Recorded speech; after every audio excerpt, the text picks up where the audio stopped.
പാതിവില തട്ടിപ്പിൽ NGO confederation സ്ഥാപകൻ KN അനന്തകുമാറിനെ ചോദ്യം ചെയ്തേക്കുമെന്നാണ് അറിയാൻ കഴിയുന്നത്. പ്രതി അനന്തകൃഷ്ണൻ അനന്തകുമാറിന്റെ ബിനാമിയാണ് എന്ന വിവരത്തെ തുടർന്നാണ് നടപടി. തട്ടിപ്പ് വിവരം പുറത്തുവന്നതിന് പിന്നാലെ NGO കോൺഫെഡറേഷന്റെ കൊച്ചിയിലെ ഓഫീസ് പൂട്ടിയിരിക്കുകയാണ്. പാതിവില തട്ടിപ്പിൽ കൂടുതൽ പ്രതികളുണ്ട് എന്നാണ് ആലുവ റൂറൽ SP വൈഭവ് സക്സേന പറയുന്നത്. അനന്തവുമായി പോലീസ് വിവിധയിടങ്ങളിൽ തെളിവെടുപ്പ് നടത്തും. അലി അക്ബർ ചേരുന്നു കൂടുതൽ വിവരങ്ങളുമായി. അലി അക്ബർ, അങ്ങനെ അന്വേഷണം അനന്തകുമാറിലേക്ക് കൂടി എത്തിച്ചേരുകയാണ്. അനന്തകുമാറിന്റെ ബിനാമിയാണ് എന്ന തരത്തിലുള്ള ചില ആരോപണങ്ങൾ കൂടി ഉയരുന്നു. ഇന്ന് വിവിധ NGOകൾ ഈ അനന്തകുമാറിനെതിരെ ആരോപണം ഉന്നയിച്ച പശ്ചാത്തലത്തിലാണോ അനന്തകുമാറിലേക്ക് അന്വേഷണം നീളുന്നത്? കൊച്ചിയിലെ കോൺഫെഡറേഷന്റെ ഓഫീസ് പൂർണ്ണമായും അടച്ചു കഴിഞ്ഞു.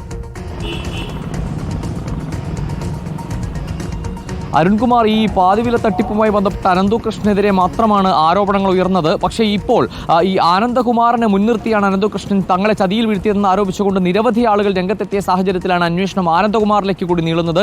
ആദ്യഘട്ടത്തിൽ ഈ പരിപാടികൾ പലതും നടത്തിയതിൽ പ്രമുഖരായ പല ആളുകളും പങ്കെടുത്തത് ആനന്ദകുമാർ വിശ്വസിച്ചായിരുന്നു. ആനന്ദകുമാറുമായുള്ള പരിചയം മുൻനിർത്തിക്കൊണ്ട് അനന്തകൃഷ്ണൻ നിരവധി പ്രമുഖരായ ആളുകളെ ഈ ചതിയിൽ കുടുക്കിയെന്നതാണ് ഇപ്പോൾ ലഭിക്കുന്ന വിവരം. ഇതുമായി ബന്ധപ്പെട്ട് NGO കോൺഫെഡറേഷന്റെ ചെയർമാൻ കൂടിയായിരുന്ന ആനന്ദകുമാറിലേക്ക് കൂടി അന്വേഷണം നീളുകയാണ്. NGO കോൺഫെഡറേഷന്റെ കൊച്ചിയിലെ ഓഫീസ് പൂട്ടിയിട്ട് ഒരാഴ്ചയാകുന്നു. ഈ പരാതി ഉയർന്ന ഘട്ടത്തിൽ, കേസ് വന്ന ഘട്ടത്തിലാണ് ഈ കോൺഫെഡറേഷന്റെ ഓഫീസ് പൂട്ടുന്ന സാഹചര്യം ഉണ്ടായത്. പണം നഷ്ടപ്പെട്ട ആളുകൾ ഓഫീസുകൾ കയറിയിറങ്ങി മറുപടി ലഭിക്കാതെ നിരാശരാകുന്ന സാഹചര്യത്തിലേക്ക് പോയിരിക്കുകയാണ്. അല്പസമയം മുമ്പാണ് ആലുവ റൂറൽ SP വൈഭവ് സക്സേന വിഷയവുമായി ബന്ധപ്പെട്ട് മാധ്യമങ്ങളോട് പ്രതികരിച്ചത്. 800 പരാതികളാണ് അനന്തകൃഷ്ണനെതിരെ എറണാകുളം ജില്ലയിൽ മാത്രം ലഭിച്ചിരിക്കുന്നത്. മൂവാറ്റുപുഴ ഭാഗത്ത് മാത്രം 9 കോടിയോളം രൂപയുടെ തട്ടിപ്പാണ് നടന്നിരിക്കുന്നത്. അതുപോലെ തന്നെ പല ആളുകളും ഇത്തരത്തിൽ ഇയാളുമായി പ്രതി ചേർക്കപ്പെട്ടിട്ടുണ്ട്. ഈ കേസുമായി ബന്ധപ്പെട്ട് അനന്തകൃഷ്ണനോടൊപ്പം തന്നെ പ്രതി ചേർക്കപ്പെട്ടിട്ടുണ്ട്. അതിൽ പലരും പല സംഘടനകളുടെയും തലപ്പത്തിരിക്കുന്ന ആളുകളാണ്. അതുകൊണ്ട് തന്നെ വരും ദിവസങ്ങളിൽ പ്രതിപട്ടിക നീളാനുള്ള സാധ്യത കൂടി ആലുവ റൂറൽ SP വൈഭവ് സക്സേന വ്യക്തമാക്കിയിട്ടുണ്ട്. ഇന്ന് അനന്തകൃഷ്ണനുമായി കൊച്ചിയിലെ വിവിധ ഭാഗങ്ങളിൽ തെളിവെടുപ്പിനുള്ള സാധ്യതയുമുണ്ട്. കഴിഞ്ഞ 1.5 വർഷക്കാലമായി അനന്തകൃഷ്ണൻ താമസിച്ചിരുന്ന മറൈൻ ഡ്രൈവിലെ അശോക ഫ്ളാറ്റിൽ, അതുപോലെ തന്നെ അനന്തകൃഷ്ണനുമായി ബന്ധപ്പെട്ട് പ്രവർത്തിക്കുന്ന സ്ഥാപനങ്ങളുള്ള പനമ്പള്ളി നഗർ, കളമശ്ശേരി ഉൾപ്പെടെയുള്ള സ്ഥലങ്ങളിലേക്ക് അനന്തകൃഷ്ണനെ എത്തിച്ച് തെളിവെടുപ്പ് നടത്താനുള്ള സാധ്യത കൂടിയുണ്ട്.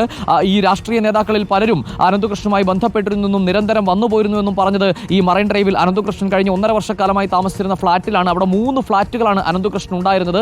എന്തായാലും വിപുലമായ അന്വേഷണത്തിലേക്ക് കടന്നിരിക്കുകയാണ്. ആനന്ദകുമാറിലേക്ക് കൂടി അന്വേഷണം എത്തിയ സാഹചര്യത്തിൽ അതുമായി ബന്ധപ്പെട്ടുള്ള കൂടുതൽ വിവരങ്ങൾ ഇനിയും പുറത്തു വരേണ്ടതുണ്ട്. ഈ സായി ഗ്രാമവുമായി ബന്ധപ്പെട്ടുണ്ടായ പരിപാടികളിൽ പലതും ഈ ആനന്ദകുമാറുമായി ബന്ധപ്പെട്ടാണ് തങ്ങൾ എത്തിയതെന്ന് പല ആളുകളുടെയും മൊഴിയുടെ കൂടി അടിസ്ഥാനത്തിലാണ് ഇപ്പോൾ ആനന്ദകുമാറിലേക്ക് കൂടി ഈ അന്വേഷണം നീളുന്ന സാഹചര്യം ഉണ്ടായിരിക്കുന്നത്.